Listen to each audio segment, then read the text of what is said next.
വെക്കട ഇതിനു മീതെയൊന്ന് എന്ന് നമുക്ക് ചങ്കുറപ്പോടെ തന്നെ പറയാം. T20യിൽ നിലവിലെ എന്നല്ല, എക്കാലത്തെയും T20 ചരിത്രം തന്നെ എടുത്തു നോക്കിയാൽ പോലും ഇതുപോലൊരു വെടിക്കെട്ട് ബാറ്റിംഗ് നിര വേറെ ഉണ്ടായി കാണണമെന്നില്ല. എന്തൊരു ടീമാണ് ഇത്! തുടക്കം മുതൽ ഒടുക്കം വരെ കിൻഡലടി. ഓപ്പണിംഗ് സഞ്ജു പോയതിൽ വിഷമമുണ്ടെങ്കിൽ പോലും അത് ഇന്ത്യൻ ടീമിന് നല്ലത് തന്നെയാണെന്ന് ഉറപ്പിച്ചു പറയാം.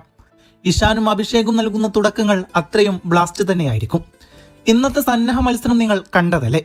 അഭിഷേക് ഇത്തിരി ഡൗൺ ആയിരുന്നുവെങ്കിലും അയാളുടേത് നിങ്ങൾക്കറിയാവുന്നതല്ലേ. ഏത് ഓപ്പോസിഷനായാലും കൊല വിളിച്ചിരിക്കും. പിന്നെ ഇഷാനെ കുറിച്ച് ഞാൻ പറയേണ്ടതില്ലല്ലോ, രോമാഞ്ചം തന്നെയാണ് അയാൾ. ആദ്യ ഓവറിൽ തന്നെ 6 ആണ് അയാൾ അടിച്ചുവിട്ടത്. ആകെ 7 6 ആണ് 22 ബോളിൽ നിന്ന് അയാൾ നേടിയത്.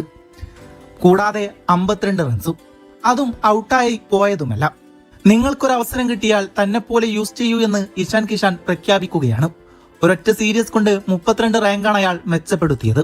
ഈ ലോകകപ്പ് അവസാനിക്കുമ്പോൾ ടോപ്പ് 10 അല്ലെങ്കിൽ ടോപ്പ് 3 തന്നെ പ്രതീക്ഷിക്കാം.